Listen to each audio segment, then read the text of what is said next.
Well, we often talk about strategies for wealth accumulation whilst you're around, but we very rarely talk about strategies for your wealth transferring to your estate. So one of the important things is thinking about who your beneficiaries are and whether they are ready to receive the inheritance that you're leaving for them. If you've got children, for example, they may be minors, they may not, may be adults, but they may not be financially educated enough to know what to do with an inheritance of a reasonable sum of money. So there's a few mechanisms, a few frameworks that we can put in place that allow us to actually protect it and, I guess, roll out the strategy you have as to how you see your wealth transferring and making a difference to the beneficiaries.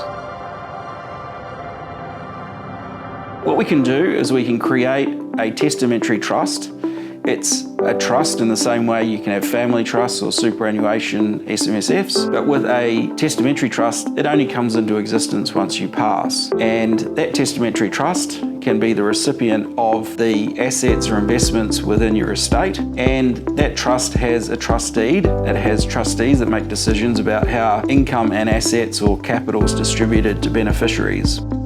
The reason testamentary trusts are quite good is because you can structure those to have certain rules within it. So within that deed, what we can do is put in certain protections around how money is released to your beneficiaries. A good example in the way we would often work with clients is that if, in the same way that we would with children, have a co-savings plan, so for every dollar your child saves, parents contribute $1, we can do a similar thing with releasing funds from the testamentary trust. So whilst your children or beneficiaries are young, we can release money in a pro rata way. So $1 released for $1 they earn, or it could be $2 released for $1 earned, up until an age that you think that they would be then responsible to inherit the rest of the estate. And so at that point, the whole lot can be released to them, but in the meantime, it won't give them full access to an amount of money that they may not be in a position to manage, and it may actually lead them into a path where they're not striving because they've come into this money too young.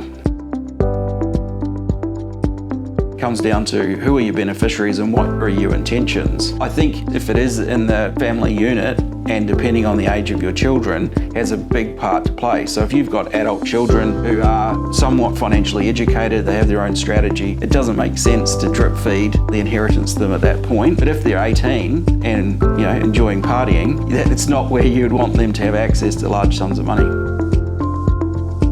Traditional inheritance was probably how people transferred significant amounts of wealth that then set them up for their own retirement in time. Because we're living longer, the banker mum and dad are helping out earlier rather than waiting for inheritance because we're living that much longer. And so the inheritance is still, in a number of cases, significant amounts of money, but they're happening much later in life than what they would have 50, 100 years ago. And so the inheritance was transferring to people at a younger age. Estate planning and strategies around this is not something that people talk a lot about. It's not a barbecue conversation around, I was contemplating death, so I was wondering what I should do. It's very much a life admin that people don't want to spend time thinking about or talking about.